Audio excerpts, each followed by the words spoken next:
बांधवांना जय शिवराय, नमस्कार. आपण बोलल्याप्रमाणे आपण सरकारला पाहिजे त्याच्यापेक्षाही जास्त वेळ दिलेला आहे. सरकारनं आपल्याला मुंबईमध्ये 1 महिन्याचा वेळ मागितला होता सगळ्या मागण्याच्या संदर्भात राहिलेल्या. आज म्हणजे उद्याच्या 29 तारखेला, उद्याच्या म्हणतोय मी, मेच्या 10 महिने पूर्ण व्हायला लागले. 8 महिने नाही तर 10 महिने पूर्ण व्हायला लागले. 10 महिने वेळ दिला, कारण आपण 29 ऑगस्टला मुंबईत गेलो होतो. त्याच धर्तीवरती आतापर्यंत जवळपास 10 महिन्यापेक्षा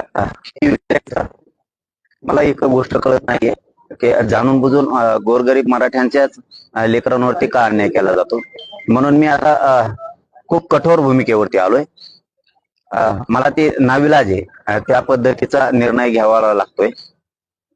मला कुणाला दोष द्यायची इच्छा नाही आणि द्यायचा पण नाही, कारण आपल्या लेकराला, समाजाला जर मिळतच नसल तर मग आपण आता कठोर भूमिका घेणं गरजेचं आहे. आपण जे घोषित केलं होतं, कारण मी डायरेक्ट विषयाकडेच येतोय. 4 घंटे बोला आणि 2 घंटे बोला, त्याच्यापेक्षा 5 मिनिटाच्यात मला प्रेस संपवायची. कारण मी त्या सीमारेषेवर आता आलेलो आहे. 30 मेचं जे आपलं आंदोलन, आमरण उपोषण आपण ठरवलं होतं ते फायनल होणार आहे 30 मेला. परंतु त्याच्यात फक्त थोडा जास्तीचा बदल केलाय आपण. ते आमरण उपोषण आपण फॅन मध्ये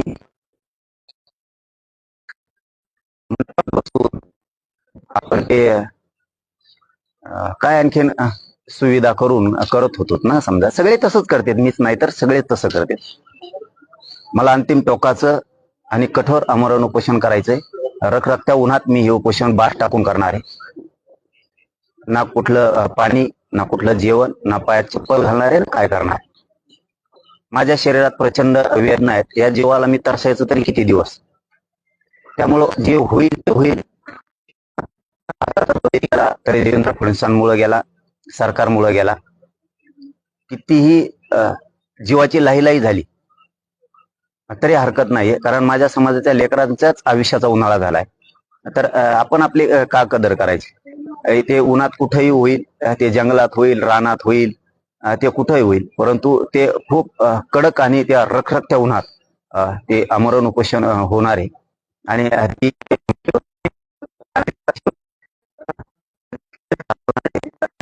जीवाची लाईलाई होणार आहे. किती कडक ऊन आहे, किती त्रास आहे, किती त्या वेदना होणाऱ्या, याचा मी कसलाही विचार करायचं नाही ठरवलेलं. मी आता माझ्या निर्णयावरती फायनल आहे. कारण हे सारखे सारखे उपोषण करून सुद्धा माझ्या जीवाला इतक्या वेदना आहेत आणि इतका त्रास आहे प्रचंड. एकदा कुठंच ते तुकडा पडू दे, सरकारचा तुकडा पडल नाही तर माझ्या जीवाचा तरी पडल. या भूमिकेवरती मी फायनलच आता आलेलो आहे की आपण किती दिवस आता हे असं करत राहायचं. सरकारनं किती दिवस शब्द द्यायचे आणि आपण किती दिवस त्यांना वेळ द्यायचा. हे सलग आता 3 वर्ष झाले हे आंदोलन सुरू आहे. त्यामुळे ही जी मी तुम्हाला त्याच दिवशी सांगितलं होतं की मी कठोर आंदोलनाची भूमिका घेणार आहे, तर हे मे महिन्याच्या या कडक रखरखत्या उन्हात हे आमरण उपोषण होणार आहे. ना कुठल्या पाण्याविना होणार आहे, कुठल्या जेवणाविना, ना पायात काय चप्पल राहणार आहे, ना बूट राहणार आहे, ना काय राहणार आहे. मी बास टाकून एका बाजूला बसून जाणार आहे. ते जे होईल ते होईल, त्याचा विचार मी नाही करत. माझ्या शरीराचा विचार करायला गेलो तर माझ्या उन्हाळा करून टाकलाय या सरकारनं. त्यामुळं कुठंतरी आता हे थांबलं पाहिजे. त्यांनी याचं आश्वासन द्यायचं आणि आम्ही ते बार बार ऐकत बसायचं. एकदाच होऊ जाऊ दे आणि हे झालं फायनल. याच्यावरती कुठलाही बदल नाही, काही होणार पण नाही. माझ्या मराठा समाजाला विनंती की कोणीही अंतरवालीकडे तुम्ही येऊ नका, कारण सरकारनं मराठा समाजावरती खूप माया दाखवली की त्यांना ऊनच लागल, त्यांना विठीस धरायचा नाही, म्हणजे माया दाखवली. तर मग आता त्यांना जर माया आहे तर त्यांनी आतापर्यंत आरक्षण दिलं असतं. आणि म्हणजे हे डाव आहे मराठ्यात संभ्रम पसरायचा आणि हे करायचं. आता हे मला नाही वाटत की देशात असं पुन्हा आमरण उपोषण कुठं देशात झालं असेल आणि इतका कठोर पद्धतीची कुठंतरी निर्णय झालेला असेल की हे मी माझ्या मनानं म्हणत नाही, पण देशात मला नाही आठवत की असं इतकं टोकाचं झालं असेल. ते टोकाचं आता होणार.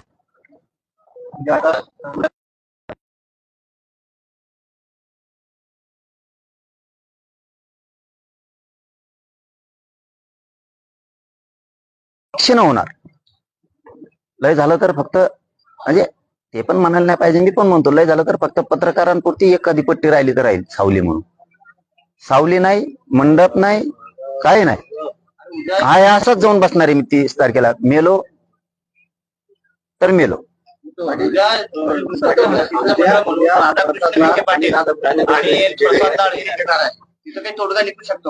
मला नाही माहिती येणार आहेत नाही. 16 तारखेला सांगितलं होतं, 16 तारखेपासून दिलाय 15 दिवस. 29 ऑगस्ट पासून मुंबईतून दिलेला आता 29 मे पर्यंत 10 महिन्याचा वेळ. काय करणार येऊन तुम्ही? चर्चा बोलणार? मला चर्चा नाही पाहिजे बाबा. 58 लाख नोंदी निघाल्या, त्याचे कुणबी प्रमाणपत्र तुम्ही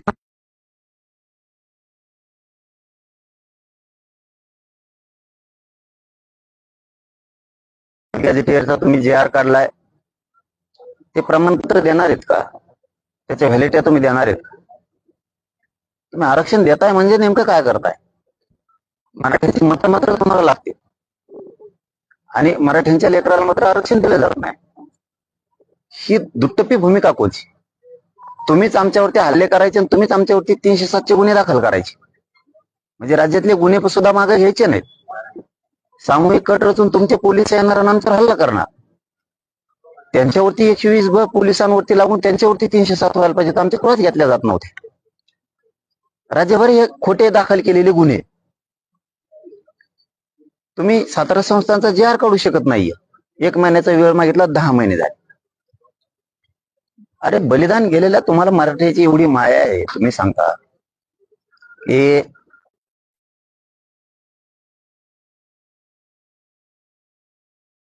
घनात जीव जायला लागलेत, उष्णतेमुळे उन्हामुळं जीव जायला लागला लोकांचा, बरे चाललेत. मराठ्यांना विटीस धरू नका, एवढी माया आहे तरी तुम्हाला. तुम्ही बलिदान गेलेल्या कुटुंबाच्या लेकराच्या नोकऱ्या देणार. इतकी तर नीच आणि नालायक अवलंबित धर्माला तुम्ही सत्तेत बसलात. कमीत कमी ती तुमची बहीण होती, ती तुमची आई आहे. मराठ्यांचं कुटुंब उघड्यावर पडलं यार, उन्हात पडलं ते. तुम्ही तिथं नाही वेळ. ही माझी समाजाविषयी तळतळेल. मी ती समाजावर विश्वास कमवला. मी समाज सोडून नाही काय करत, मला नको पण काय. तुम्ही साधे साधे काम करत नाहीये. साधे काम किती वेळ लागतो? मराठा आणि कुणबी मंत्रालय स्थापन करायला किती वेळ लागतो? ओबीसींनी नाही मागून मंत्रालय स्थापन केलं, मराठ्यांनी मागून नाही देत. मराठा आणि कुणबी एक असून सुद्धा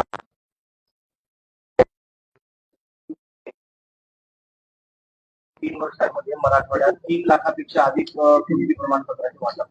उपकार केला का? कोण बॅकलॉग भरून काढणार 3 लाख लोकांचा? याचा अर्थ आम्हाला आरक्षण होतं, आमच्या नोकऱ्या कोणी लाटल्या?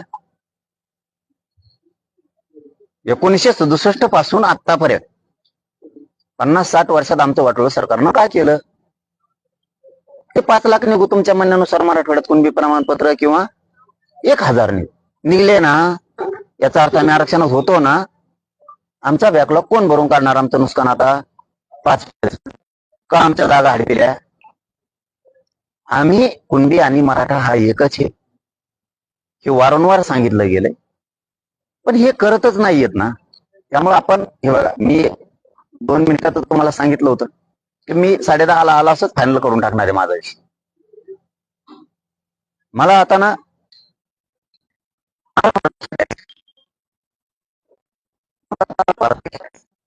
त्यामुळे मी आल्यालाच तुम्हाला सांगून टाकलं आहे. असंच 30 तारखेला उठून मी उन्हात एखाद्या रानात बसणार. उन्हात बसणारे त्याला काय स्थळ ठरलं तरी आरक्षण नाही, नाही स्थळ ठरलं तरी आरक्षण नाही, आणि ठरविलं तरी आरक्षण नाही. सगळ्या मागण्या दिल्या तरी आरक्षण नाही, समजून सांगितलं तरी आरक्षण नाही, कायद्यात बसतंय हे सांगितलं तरी आरक्षण नाही, प्रेमाने बैठका घेऊन सांगितलं तरी बी आरक्षण नाही, मोर्चे घेऊन गेलं तरी पण नाही. त्यापेक्षा होऊन जाऊ दे, काय होऊन जायचं होऊ दे एकदा. हा ठीक, एक गोष्ट खरी आहे त्याच्यात.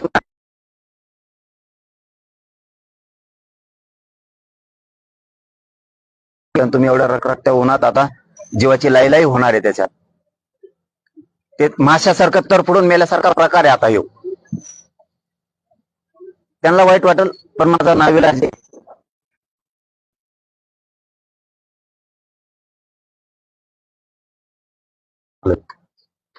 काय तरफाड व्हायचं तेवढं तरफाड मार पडवू द्या, पण मी मात्र उठत नाही.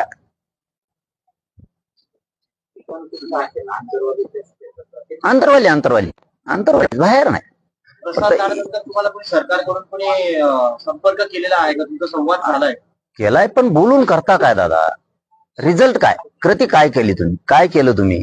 लावालाव्याच्या पलीकडे तुम्हाला काय आलंच नाही आयुष्यात तुमच्या. तुम्ही दुसरं काही केलंच नाही. लावालावी सोडून तुम्हाला काय आलंच नाही. हे मराठा त्याच्या अंगावर घाल आणि तो मराठा त्याच्या अंगावर घाल आणि काम करणारे वेटीस धर. त्याच्यापुढे तुम्हाला काही आयुष्यात आलंच नाही ना. सरकार म्हणून फोन करून काय करता? रिझल्ट काय देणार तुम्ही? तुमचे फोन मस आले. हा, मला इथं मराठ्यांना रिझल्ट द्यायचा आहे, त्यांना आरक्षण द्यायचंय. तुम्ही काय दिलं? फोनवर बोलणं. त्यातलं मी नाहीये बाबा. मला तुम्ही झाले पाहिजे ते साहेब म्हणून माझ्या मराठ्यांना बघायचे. अरे तुम्ही काय उत्तर देता ते नालायकासारखे? काय उत्तर आहे त्यांचे? पश्चिम महाराष्ट्रातला मराठा समाज हा सदन आहे, त्यांच्याकडे ऊस आहे, बागायती आहे, फळबाग आहे. पश्चिम महाराष्ट्रातल्या ओबीसीकडे फळबाग नाही काय? काय सरकार चालित? इतकं क्रूर सरकार आणखीन आलं नसन रे कधीच देशात, जगात. काय उत्तर आहे? पश्चिम महाराष्ट्रातल्या मराठ्यांना आरक्षणाची आवश्यकता नाहीये, कारण ते सदन आहेत, त्यांच्याकडे ऊस येतं, फळबागा आहेत, द्राक्षे येतं. ओबीसीकडे नाहीत काय? मग तिथं असणाऱ्या बागायती असणाऱ्या ओबीसीला आरक्षण नाही काय? हे रूल आहे काय आरक्षणाचा? तिथल्या मराठ्यांकडे ऊस येतं, पाणी, सदन येत म्हणून त्यांना आरक्षण नाही देत आम्ही. मग तिथला ओबीसी काय डोंगरात राहतो का? त्यांच्याकडे फळबागा ऊस नाहीत काय? त्यांच्या पोरा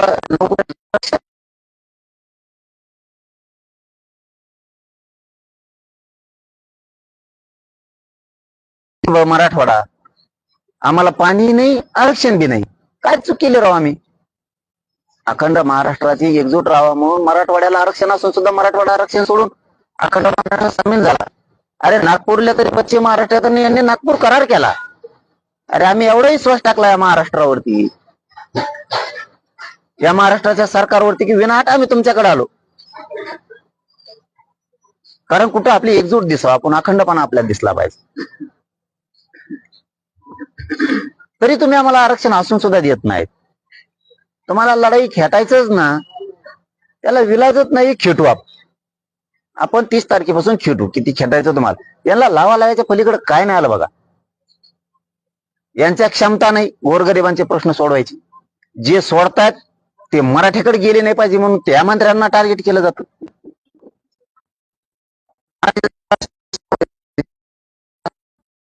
गरीबाच्या समस्या जाणून घ्यायला मग तुम्हाला यायचं नाही. तुम्ही टाळ्या वाजणारे असल्यासारखे बंगल्याच्या आत बसता.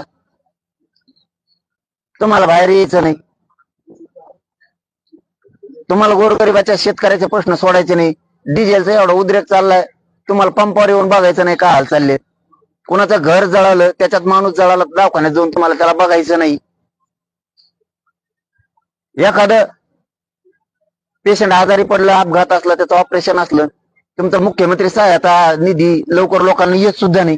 तुमचा पीएस सापडे 8 दिवस जाते, तोवर पेशंट मरत नाही तर सुट्टी होऊन घरी येतं. हे तुमचे काम. डिझेलला बघायला सुद्धा तुमचं कोणी जात नाही. ते लोकात येतात. मराठ्यांकडे कोणता मंत्री गेला नाही पाहिजे, नसता त्याला टार्गेट करा. असल्या तुमच्या भूमिका, ही तुमची नीतिमत्ता. खरं बोला रे.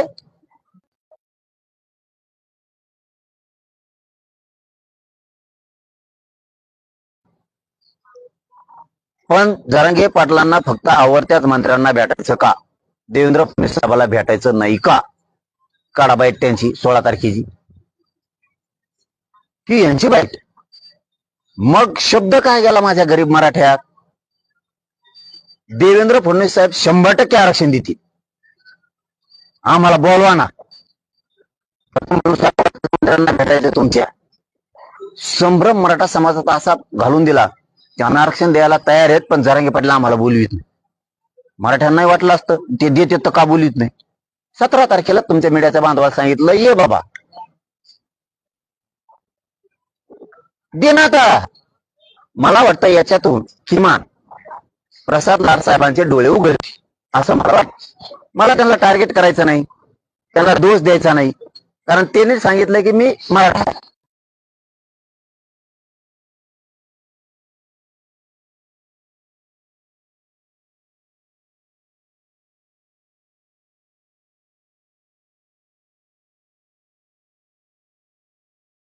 माझी आई आहे म्हणून मी त्याला बोललो, बळच नाही बोलत बाबा मी कोणाला. ही आता डोळे उघडले असतील जरांगे पाटील का बोलतायत देवेंद्र फडणवीसला, कारण मराठ्यांविषयी ठासून भरलेला द्वेष, मराठ्यावर जेवढा अन्याय करता येईल तेवढा करण्याचा प्रयत्न. पुन्हा सांगतो आजच्या प्रेसच्या माध्यमातून, आणखीनही मराठ्यांचे मन जिंकायला देवेंद्र फडणवीसांना संधी आहे. नाही आम्ही शत्रू, तुम्हाला कधी मानत नाही, मानणार. माझं म्हणणं समजून घ्या रे, भाजप मधले मराठ्यांचे मंत्री आमदार समजून घ्या रे, तुमची सुद्धा लेखबाळ मोठी होणार आहे रे. तुमची नसन होणार तो तुमच्या कार्यकर्त्याची मराठी.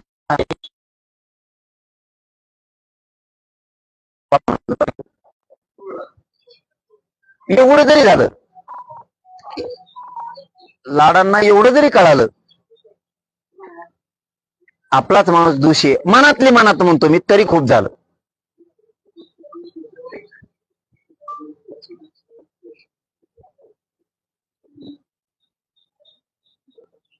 आपलं 30 फायनल, आपलं 30ला फायनल. 2-3 गोष्टी तेवढ्या सांगायच्या, त्या पुन्हा एकदा सांगतो. हे कठोर आणि कडक आमरण उपोषण होणार आहे आणि भर रखरखत्या कडक उन्हात होणार आहे.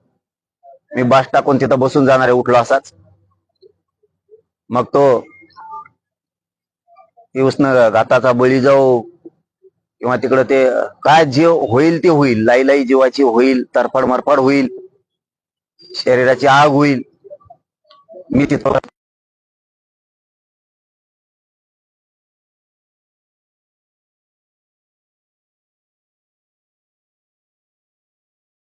मराठ्याला ऊन लागतंय, मराठ्यांना विटीस धरू नका.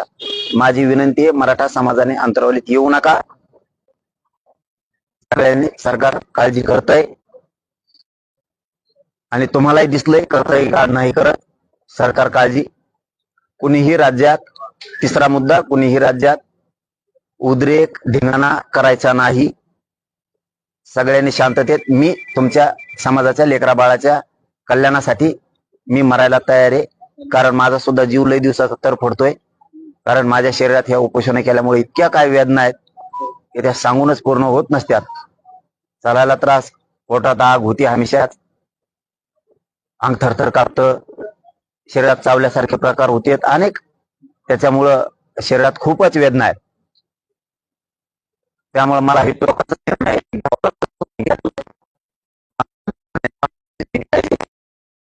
त्याशिवाय मी हटत नाही. मराठा समाजाला पुन्हा पुन्हा माझी विनंती, तुमच्या लेकरा बाळाच्या कल्याणासाठी मी लढायला खंबीर आहे. तुम्ही कसलीही काळजी करू नका.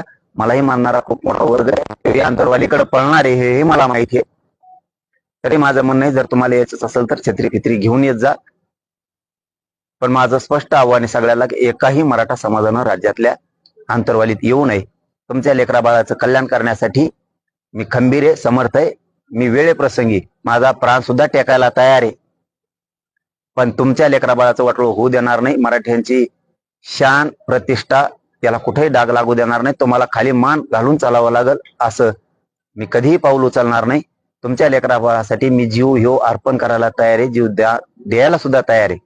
फक्त मराठा समाजाने कसल्याही प्रकारचं उद्रेक, असं काही आंदोलन वेगळं काहीही कोणी करू नका. 30 मेला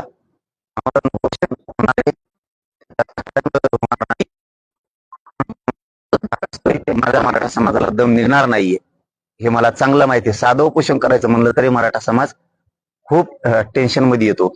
आता हे तर अति टोकाचं आहे की देशभरात असं आमरण उपोषण कधी झालेलं नसत, पण आता त्याला माझा नाविलाज आहे.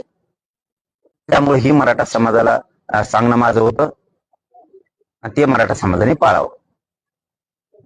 उद्या जर काही सकारात्मक चर्चा झाली मला चर्चा करायला पाहिजेच नाही. मागण्यांच्या मध्ये मला अंमलबजावणी पाहिजे.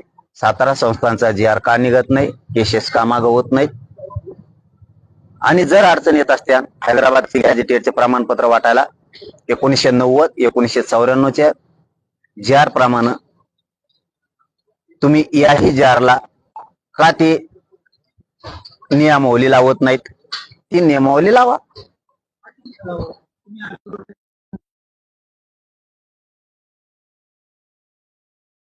सरकार तुमच्यासोबत चर्चा करायला वाटतं ते नाहीये. मी माझ्यात क्षमता ठेवतो, माझा मराठा समाज सुद्धा क्षमता ठेवतो.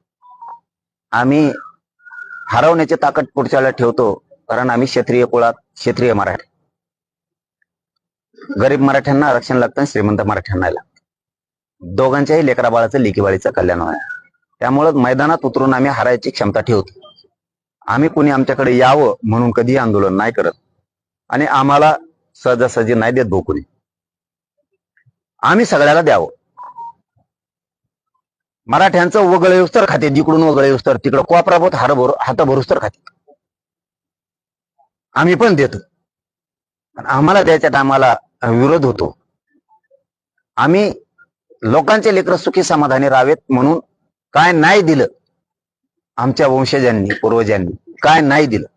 आज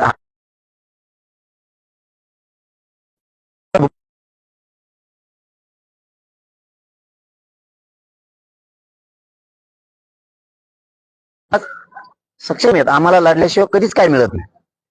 आम्हाला लढावंच लागतं, आणि आम्ही क्षमता ठेवतो.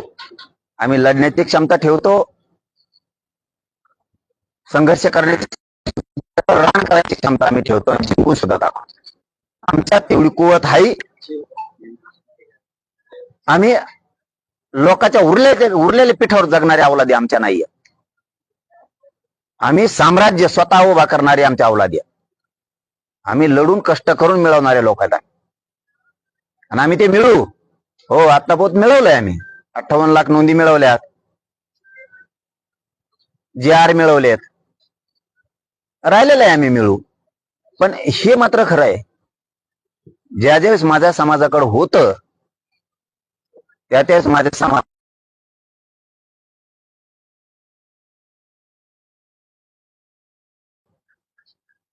सगळेजण विरोध करायला लागले. ते एक विसरले.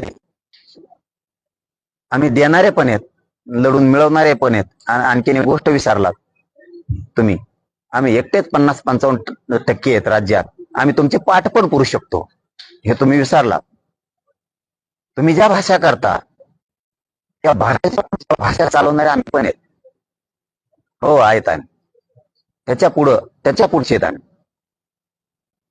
तुमच्या डोक्यात वेगळं आहे, आमच्या डोक्यात वेगळं आहे. आम्हाला वाटतं नको, तुम्हाला वाटतं हे काय करत. तुमची तोडण्याची भाषा आहे. तुम्ही तोडायला सुरुवात तर करा, शेवट करतोच का नाहीत बघा. पाटील, त्या दिवशी तुम्ही बोलताना म्हटलं की सरकारनं एक GR काढलेला आहे की तो GR सरकारने रद्द केला. तुम्ही अभ्यासक बोलवलेत आज त्याच्याबरोबर. तो GR सरकारनं रद्द केला. हा, आता ते आज केलेलं असेल तर मला नाही माहिती. मी आज बोलवलं की त्याच्याशिवाय मी मला सांगितलं की मी त्याच्याबद्दल बोलवणार, नंतर भूमिका काढली. आज मी बोलवले होते त्याच विषयावर. सरकारने तो GR रद्द केला. हा, मग ते मला माहित नव्हतं. मग आता का रद्द केलाय, मग चांगला आहे का ते याच्यावर चर्चा करू आम्ही. का रद्द केला किंवा ठेवायचा का नाही ठेवायचा याच्यावरती चर्चा होईल. प्रसाद लाड जेव्हा तुम्हाला त्यानंतर सरकारचा तुमच्या मध्ये काय? हो ना, बोलणं झालं, त्यांचा फोन आलता ना. मी म्हणलंच ना, हे बघा मी तुम्हाला काय खोटं बोललो यार जिंदगी. तुमच्याशी मी प्रामाणिक आहे, माझ्या समाजाशी मी प्रामाणिक आहे, मी काहीच लपून ठेवत नाही. पण मला फोनवर नको रे बाबा. फोननी होणार काय, तू काय सांगणार आहे सांगा मला. हा, तू म्हणणार समजा टाइम लागतोय, 8 महिने 10 महिने झाले टाइम दिला. तुम्ही म्हणता GR काढायचा तर काढलाय. तुम्ही म्हणता प्रमाणपत्र द्यायला नोंद पाहिजे, तर 58 लाख नोंदी निघाल्यात द्यायना.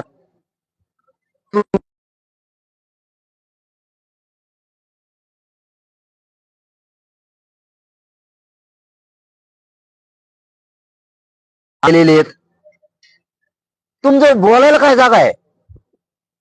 तुमच्याकडे उत्तर द्यायला सरकारकडे जागाच नाही. ते यांनी मला खिंडीत पकडायला ठरवलं होतं यावेळेस. मी टाकला डाव. त्यांनी खिंडीत पकडलं होतं मला, किंवा मला बोलवीत नाही, मुख्यमंत्री टार्गेट केला जातो, आणि आपल्या जातीचा मुख्यमंत्री नसून त्याने आरक्षण दिलं, ही भाषा त्यांची. अरे बाबा, आपल्या जातीचा मुख्यमंत्री नाही हा, तरी त्याने आरक्षण दिलं, पण तुझ्या डोक्यात किडे पडलेत का? तुला दुसरं नाही का कळत? तो आपल्या जातीचा नसून त्याने आरक्षण दिलंय, पण तो आपल्या जातीचा नसून मराठ्याने त्याला मुख्यमंत्री केलं ना. ती नाही का तुझ्या डोक्यात बाबा?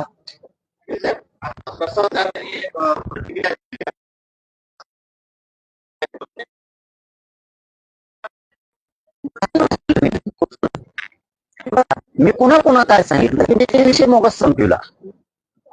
त्यांनी डाव टाकला होता भाऊ. आम्हाला बोलवत नाहीत, हे दिलंय ते दिलंय. फक्त लाडांना एवढं जरी कळलं तरी खूप झालं, असं माझं म्हणणं आहे. की याच्यात मनातले मनात म्हणले तरी बस, ते मनातले मनात जरी म्हणले तरी बस झालं आमच्यासाठी.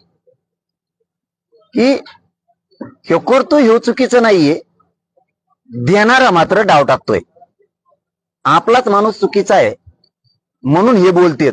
मनातले मनात म्हणले तरी बस, त्यांचा राजीनामा नको आम्हाला, त्यांचं काय नको, लय झालं तर फक्त येऊन आंदोलनात बसले तरी खूप झालं. उद्या येणार असं म्हणता येते राधाकृष्ण पाटील आणि प्रसाद होणार चर्चेला काय करायचं?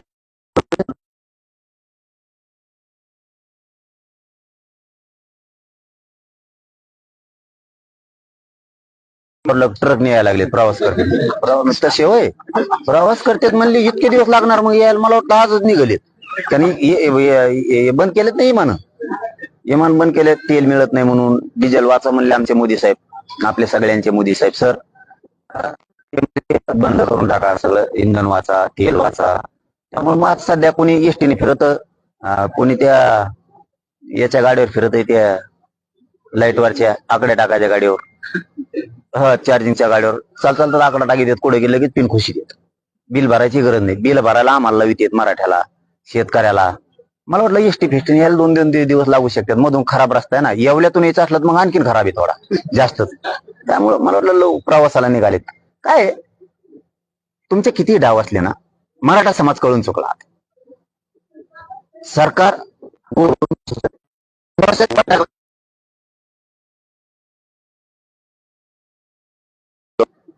मी माझ्या बैठका घेत राहिलो, लाडांवरती विश्वास टाकला, कारण शब्द तसा होता त्यांचा. उदय सामंत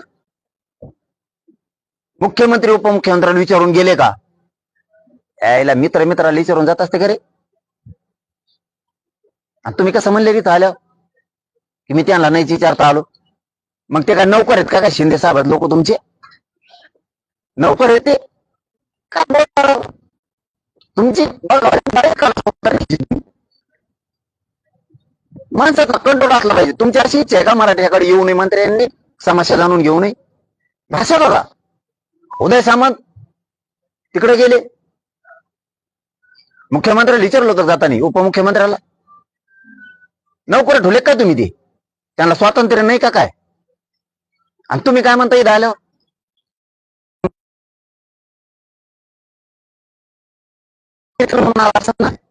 तुमचं तेच खरं. टार्गेट करायचं फक्त.